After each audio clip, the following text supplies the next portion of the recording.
Mike's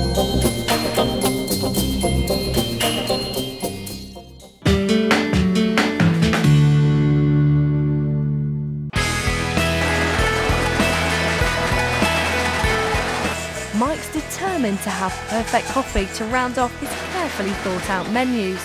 And almost at the 11th hour, the espresso machine has arrived and is being installed. Joe Wadsack, Mike's wine guru, appears to know a few things about making coffee too. Or does he? Restaurants tend to have very high quality coffee going through their doors, but manage to screw it up right at the end when it's actually delivered. And if you can't make good coffee, there's no point buying good coffee. So basically what I'm doing is I'm trying to set up the grinder. It's very, very important. If I just very, very quickly explain the process to making good coffee. Good beans, right? The level of roast you want, you have to decide on the style of coffee you want. The whole setup is then geared towards the kind of coffee you've got. What we're doing is trying to get the grind correct. So when I put it into the basket, and I tap it down at the right pressure and put it into the head like that, what we're going to have is a rat's tail of coffee coming out.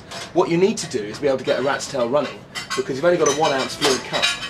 That cup wants to be half full by the time it's finished, and it should take 13 seconds. So everything has to be tuned in to do that. So what I'm doing here is I'm messing around for about 20 minutes until I get it just right. If we get it right, tonight it'll be nice coffee. So I can see that's too coarse, so I'm going to carry it again.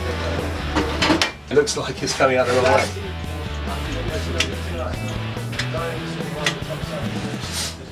Okay, the other way. No wonder I wasn't any success. This is very tight. Where's it so tight? Back at the pot kiln, Tim has called in a professional to sort out the coffee machine. Andre is a barrister, and that means he knows all there is to know about making coffee. To have a very good espresso, you need to have 3 or 4 elements in place at all time. The 2 pieces of equipment, which we're going to see working now, the coffee grinder and the espresso machine. Obviously you need to have beans. Now, when you roast coffee, coffee sweats, okay, so releases these oils, which will become the crema on the top of your espresso when you brew it in the coffee machine.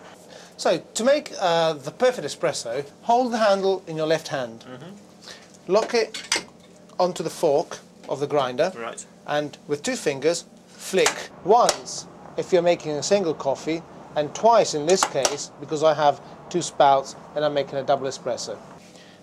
Hold it down and tamp it as hard as you can. Just lean on it. It's a firm push, it's not the gentle. Lock it back in, place it in until you can push it down, and then take the 2 cups and press double coffee if you're making double espresso. You will see that the coffee is coming down very, very softly, gently, slowly. It takes about 20 to 25 seconds to fill up a cup of espresso. The perfect espresso will hold the sugar for about 3 seconds. It means that the coffee was brewed properly, it means that the beans were fresh, the grind was correct, the temperature of the machine was right, and you're going to have a lovely, lovely coffee. And even when you stir it, the crema should then reclose on the top of the coffee. And that's just the oil from the beans? That's the oils from the beans, which become that mayonnaise of coffee, which is the cream on the top of it. Not too dark, not too light, but nice hazelnut brown crema. It's very, very good. Excellent. Another drink you might want to serve to your customers is cappuccino. You make the coffee at the same time as you froth the milk. Right. Keep it with a little angle, place the nozzle just under the level of the milk and open the steam wand, and you'll see the milk rotating inside the jug. You're actually creating a vortex, and with that vortex you're actually allowing air to go into the milk. You just pour it from the side. You stick it up here, Joe, that bread should rise and go top as well. If you're making a latte, then you pour it from the spout. You just pour it in. As you come up, you can make a lovely fleece.